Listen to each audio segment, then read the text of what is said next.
হরে কৃষ্ণ। আজকের বিষয় সিদ্ধ ছিল জগন্নাথ দাস বাবাজি মহারাজের জীবনী।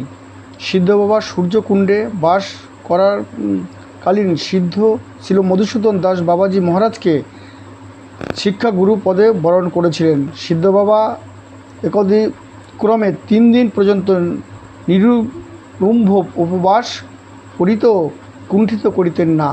তিনি 3 দিন পর্যন্ত নিরাহার হয়ে থাকতে পারিতেন।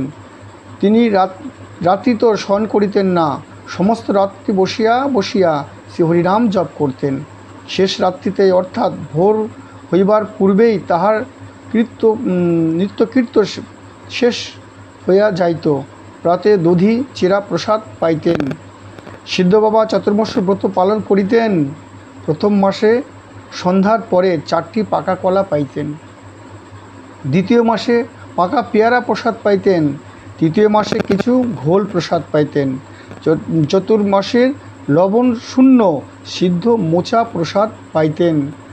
তাহলে বুঝতে পারছেন আপনারা কিভাবে তিনি চাতুর্মাস্য ব্রত পালন করতেন। সিদ্ধ বাবার শিষ্য বিহারী দাস ব্রজবাসী মহাশয় তাহাকে ঝুড়িতে চাপাইয়া স্কন্ধে বহন করত, তাহার ইচ্ছামতো স্থানে লইয়া যাইতেন। একবার কোথাও যাইতেছিলেন, এক সময় এক ভক্ত সিদ্ধ বাবাকে একটি টাকা দিলেন।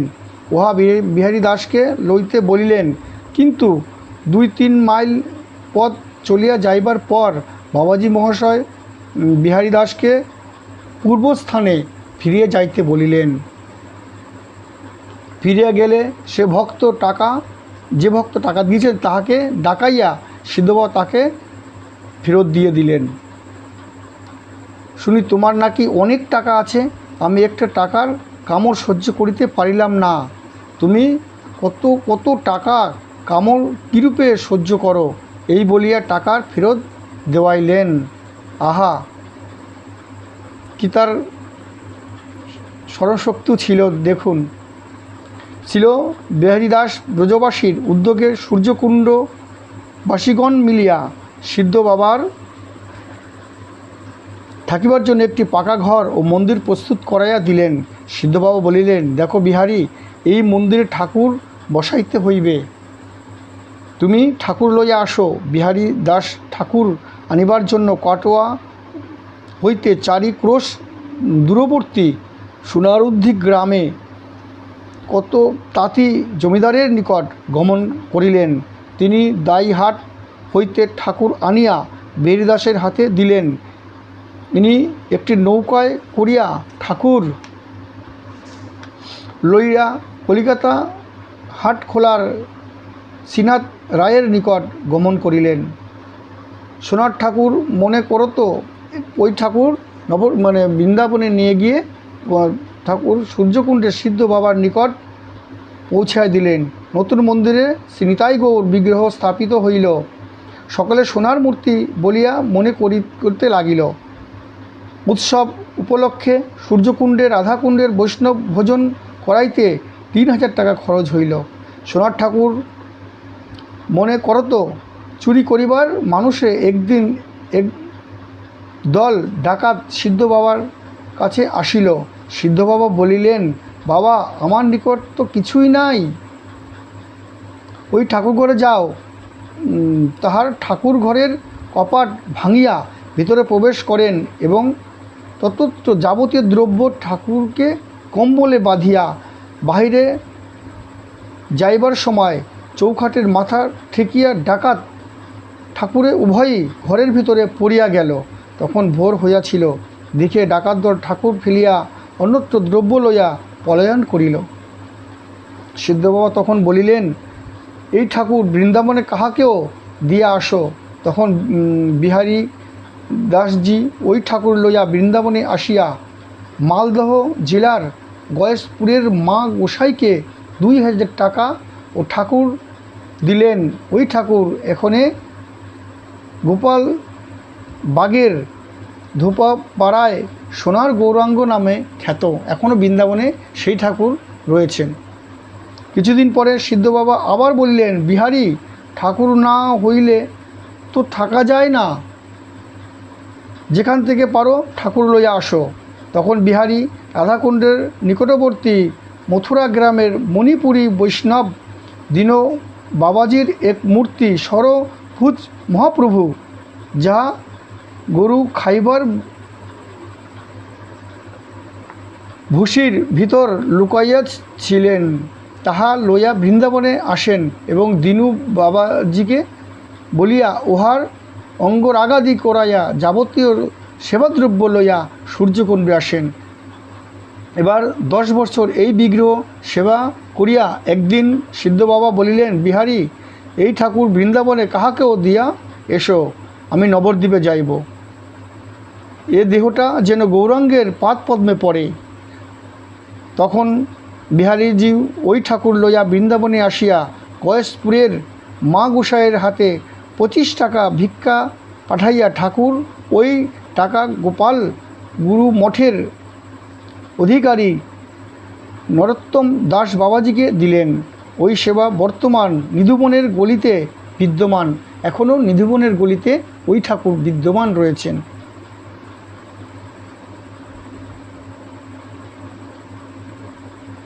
সিদ্ধ বাবা এইভাবে 2 মাস মানে ব্রত পালন করতেন।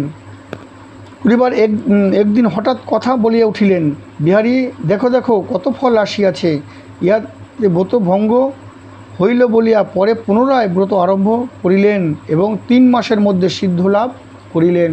ঋষিকেশে গিয়ে এই ব্রত পালন করিয়াছিলেন। সিদ্ধবাবা বলিতে লাগিলেন, এই দেহেতেই শ্রীকৃষ্ণ বা গৌরাঙ্গের দর্শন প্রাপ্তি করিতে হইলে এইভাবে পরস্পর ব্রত পালন করিতে হইবে। একবার খদির বনের নিকটবর্তী পেশাই কদম খণ্ডিতে গিয়া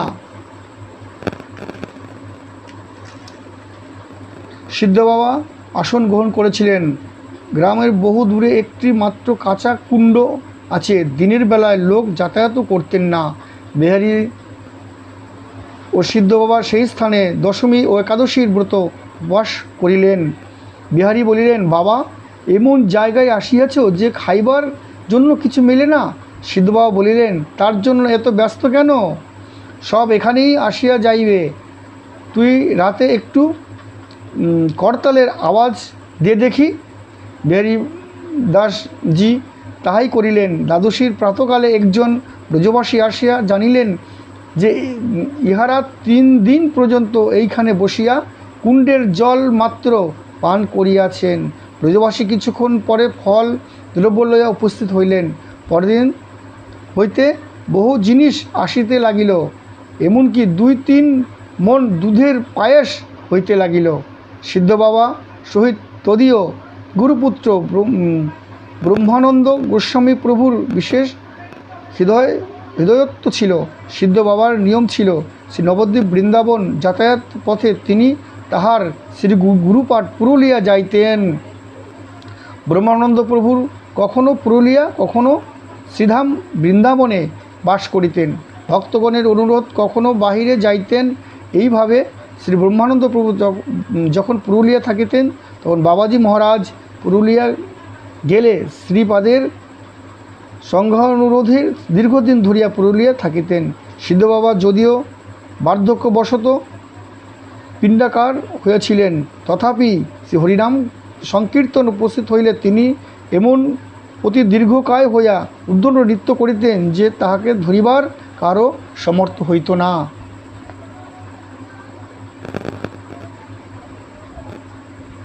বাবাজি মহারাজ একবার পুরুলিয়াতে প্রসাদ পাইতেছিলেন। মাতা গোস্বামী প্রসাদ পরিবেশন করিতেছিলেন। সিদ্ধ বাবা 6 মাস ব্রজে 6 মাস নবদ্বীপে বাস করিতেন। 6 মাস ব্রজধামে 6 মাস নবদ্বীপে বাস করতেন। শ্রী বিহারী দাস বাবার মুখে শুনিয়াছি, একবার কালাবাবুর কুঞ্জে হইতে সিদ্ধ বাবা তাহাকে আদেশ করিলেন যে তখন শ্রীধাম নবদ্বীপ যাত্রা করিতে হইবে। জোড়ায় চাপাইয়া তাহাকে যখন শ্রী বিহারী দাস স্কন্ধে তুলেছিলেন, তখন মনে হইল কোন একটি মহাভারী পাথর কিন্তু স্কন্ধে আরূঢ় হইলে একখানি গামছার মতো হালকা বোধ হইল। যখন বাবাজিকে কাঁধে চড়াইতেন তখন মনে হতো কত ভারী, যখন কাঁধে চড়ানো হয়ে যেত তখন ভাবতো একটা গামছা যেরকম ভারী সেরকম। সেইবার রাত্রি দিনে চলিয়া বিহারী বাবা 9 দিনের নবদ্বীপে আসেন। 9 দিন লেগেছিল বৃন্দাবন থেকে ওই নবদ্বীপে আসতে। ভাগলপুরের বনমধ্যে দিয়ে আসিতে রাত্রি বিহারী বাবা দেখিলেন যে পথের উপরে বাঘ শয়ন করিতেছেন। তাহাদের চক্ষু হইতে যেন অগ্নি ফুলকিলিঙ্গ বাহির হইতেছেন, মানে আগুনের তেজ যেন তাদের চোখ থেকে বার হচ্ছে। ওই দৃশ্য দেখিয়া বিহারী বাবা পশ্চাৎ দিকে চলিতে লাগিলেন। ঝোড়ার মধ্যে হইতে সিদ্ধ বাবা গম্ভীর স্বরে বলিলেন, কিরে বিহারী, কি হইল? বিহারী বাবা, রাস্তায় বাঘ শুয়ে আছে। সিদ্ধ বাবা তর্জন করিয়া বলিলেন, ওরে, ওরা বাঘ নয়, মহাপ্রভুর পার্ষদ, তোদের দেখতে এসেছে। তোরা যে যাচ্ছিস তোদের দেখতে এসেছে। একদিন কালাবাবুর কুঞ্জে মোচা ভাঙ্গি এক নিম্ন শ্রেণীর ব্যক্তি বেলা 3টের সময় রুটি মাগিতে আসিলে সিদ্ধ বাবা তাহাকে বলিলেন, আমার ক্ষুধা পাইয়াছেন, একখানি রুটি দাও তো। মাঙ্গি মানে বৃন্দাবনের নিচু জাতির ওরা লোক, সেই জন্য ওকে মাঙ্গি বলা হয়। ভাঙ্গি, একখানি রুটি দাও। সে বলিয়া, বাবা, আমি জাতিতে ভাঙ্গি, কাজেই ও কথা বলিতে নাই। সিদ্ধ বাবার একান্ত ভেদ দেখিয়া ভাঙ্গি তাহাকে একখানি রুটি দিলে তিনি তাহার খাইতে লাগিলেন। তাহাতে বৃন্দাবনের মহা গোলযোগ দেখা দিল। সকলেই বলাবলি করিতে লাগিলেন, সিদ্ধ বাবার একই কাজ।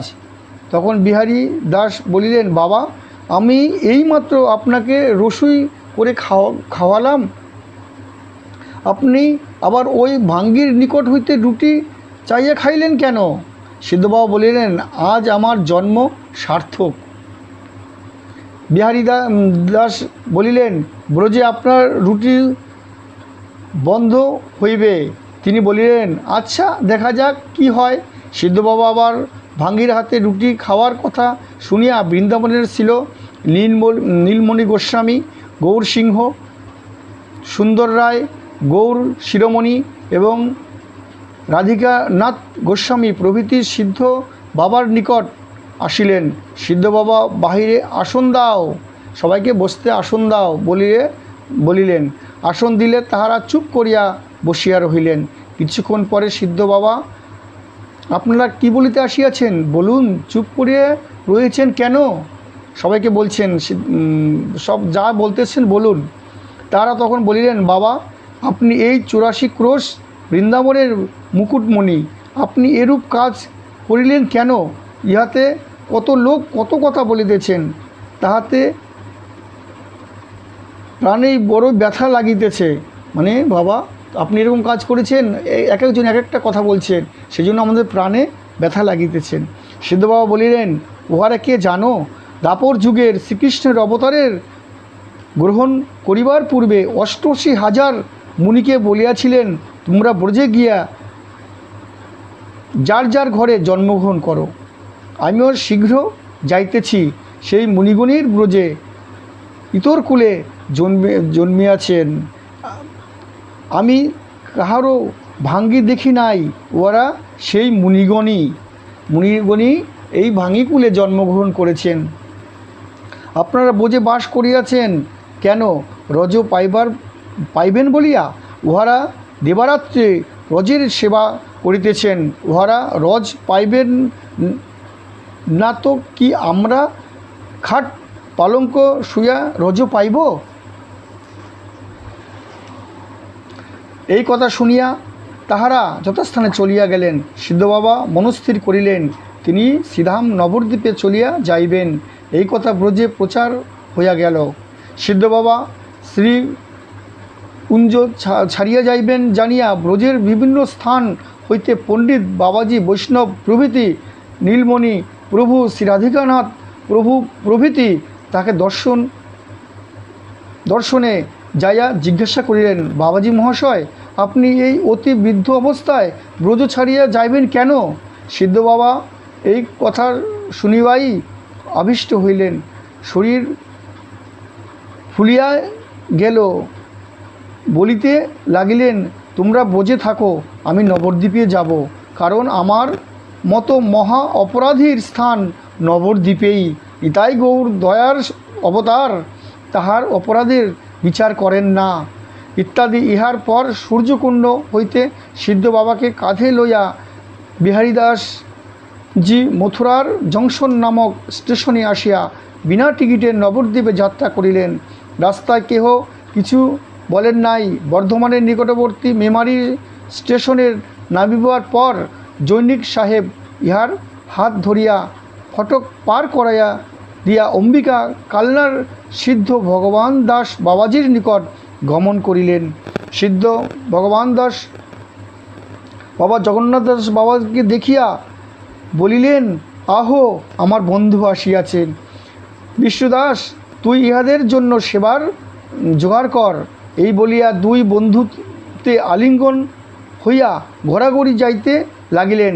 বেলা 10টা হইতে রাত্রি 11টা পর্যন্ত পরস্পর আলিঙ্গনের পাশে আবদ্ধ হইয়া পড়িয়া রহিলেন। বিষ্ণু দাসজি তাহা দেখিয়া বিহারীদাসজিকে বলিলেন, ভাই, যদি কোনো উপায় থাকে তো দেখো। বিহারীদাস বলিলেন, আজ 3 দিন আহার নাই, এদিকে তো রাত 11টা বাজে। এই বলিয়া তিনি সিদ্ধ বাবাকে বুকে জড়াইয়া ধরিয়া তাহার বুকে হাত মালিশ করিতে লাগিলেন। কিছুক্ষণ পর সিদ্ধ বাবা বলিলেন, বিহারী, তুই কিছু খাইয়াছিস? বিহারী দাসজি, আজ্ঞে, আপনারা কেউই তো খাইলেন না, আমি কেমন করিয়া খাই, রাত্রি 11টা বাজে। সিদ্ধ বাবা, দূর হে বেটা, এই তো সন্ধে। তখন সকালে উঠিয়া প্রসাদ পাইয়া বিশ্রাম করিলেন। এই স্থানে 10-11 দিন থাকিবার পর সিদ্ধ বাবা নবদ্বীপে যাত্রা করিলেন।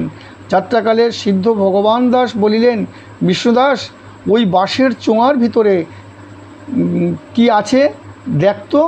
বিষ্ণুদাস চাঙার ভেতর হইতে 18 টাকা রেচকি খুচরা বাহির করিলেন। ঠাকুরের প্রণামী ওই চোঙার ভিতরে রাখা থাকিত। তখন ভগবান দাস বাবাজি বলিলেন, বন্ধু নবদ্বীপে যাইতেছেন, উহাকে দে। অতঃপর কালনা হইতে বিহারী দাসজি সিদ্ধ বাবাকে মাথায় লইয়া নবদ্বীপ রওনা হইলেন। রাস্তায় বিহারী দাস সিদ্ধ বাবাকে জিজ্ঞাসা করিলেন, নবদ্বীপে যাইয়া কোথায় উঠিবেন? বড় আখড়ায়? সিদ্ধ বাবা বলিলেন, না না, কোনো আখড়ায় যাইব না। তখন বিহারী দাসজি সিদ্ধ বাবাকে নবদ্বীপের যে স্থানে বর্তমান ভজন কুটির, পুরাতন ভজন কুটির, এই স্থানে প্রথমে একটি বৃক্ষতলে রহিলেন। পরে শ্রী মাধব দত্তের নিকট হইতে বিহারী দাস 40 টাকায় 10 কাঠা জমি খরিদ করিলেন। ওই জমিটি একটি প্রচণ্ড গর্ত ছিল। বিহারী বাবা সিদ্ধ বাবার শয়ন দিয়া রাত্রিবেলায় ছাঙ্গা গঙ্গা হইতে মাটি তুলিয়া ওই গর্ত ভরাট করিতেন। এরকমভাবেই বহুদিন চলল। সিদ্ধ বাবা নবদ্বীপে আসিয়া বিহারী দাসজিকে বলিলেন, যেন কোনো আখড়ায় নিমন্ত খাইবি না। বিহারী দাসজি বলিলেন, কেন? সিদ্ধ বাবা, আরে, দোষীর সঙ্গ করিতে নাই, স্ত্রীর সঙ্গ। সিদ্ধ বাবা দোষীর সঙ্গ বলিতেন। দেখ, যে রাজার রাজ্যে বাস করা যায় তাহার কিছু গুণ গাইতে হয়। সিদ্ধ বাবা ছিল জগন্নাথ দাস বাবাজির সঙ্গে সাক্ষাৎ হয়েছিল 1980 খ্রিস্টাব্দে, প্রথম সাক্ষাৎ হয়। 1991 বর্ধমান আমত্রজোড়া নামক স্থানে দ্বিতীয়বার সাক্ষাৎ হয়েছিলেন। জগন্নাথ দাস বাবাজি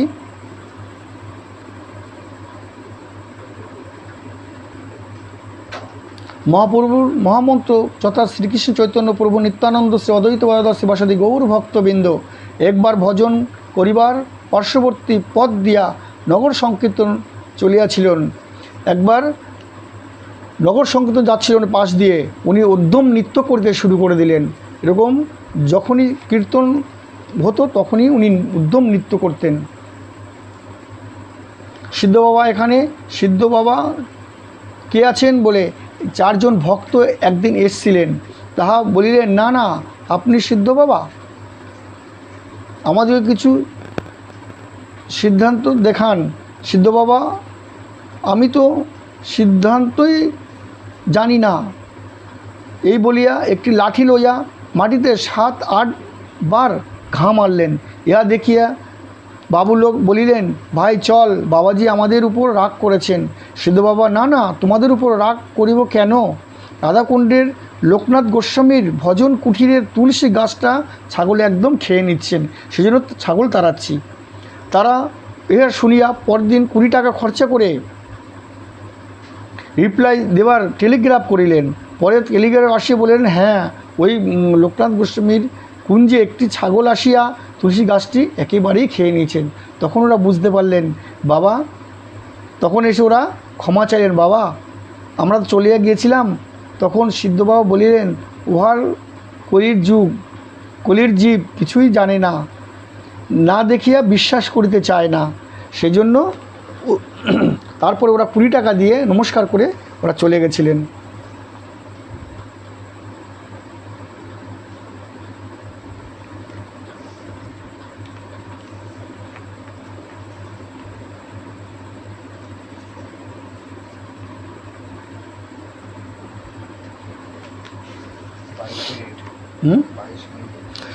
শ্রী জগন্নাথ দাস বাবাজির 31শে বঙ্গাব্দে 16ই ফাল্গুন 1895 খ্রিস্টাব্দে 25শে ফেব্রুয়ারি শুক্লা প্রতিপদ তিথিতে দিবা 10 ঘটিকায় সময় অপকট হন ঠাকুর ভক্তিবিনোদ সজ্জন তস্বনীতে এ প্রসঙ্গে লিখিয়াছেন, বিগত 1301 বঙ্গাব্দ 14ই ফাল্গুন সোমবার দিবা 10 ঘটিকায় সময় ভক্তগণের বৃদ্ধ সেনাপতি শ্রী জগন্নাথ দাস বাবাজি মহাশয় নবদ্বীপ মণ্ডলের অন্তর্গত কুলদ্বীপ ভজন কুঠিরের শ্রীধাম লাভ করিয়াছেন। সিদ্ধ বাবাজির মহাশয় গৌরভূমি অন্ধকার করিয়া চির জগতে প্রবেশ করিলেন। আমরা সরোজ নয়নে তাহার আনন্দজনক নিত্য কীর্তন আর দেখিতে পাইব না। তিনি যখন একবার প্রথমে মায়াপুরে এসেছিলেন, মায়াপুরে এসে ঝুড়ি থেকে লম্ফ দিয়ে নেবে বলেছেন, এই তো আমার মহাপ্রভুর জন্মস্থান, এই তো আমার মহাপ্রভুর আবির্ভাব স্থান, এই বলে উদ্যম নৃত্য করিলেন। ওনার জন্যই আজকে আমরা ওই মায়াপুর দর্শন করছি, জন্মস্থান জানতে পারছি, কেন এইটা উনি প্রকাশ করেছিলেন। সব ভক্তগণরা তখন ওখানে উৎসব করে আজকে জন্মস্থানে আমরা সব দর্শন করি, ওখানে উৎসব করিয়ে সেই দিন সেই জগন্নাথ দাস বাবাজির আজকে আমরা কথা শুনলাম। আরও অনেক কথা, অনেক কথা রয়েছে, তাই আজকে অনেক বড় ভিডিও হয়ে গেছে। আবার কোনো সময় জগন্নাথ দাস বাবাজিকে নিয়ে আরও অনেক কথা প্রস্তুত করার চেষ্টা করব। বাঞ্ছা কল্পতরুভ্যশ্চ কৃপা সিন্ধুভ্যৈব চ পতিতানাং পাবনেভ্যো বৈষ্ণবেভ্যো নমো নমঃ।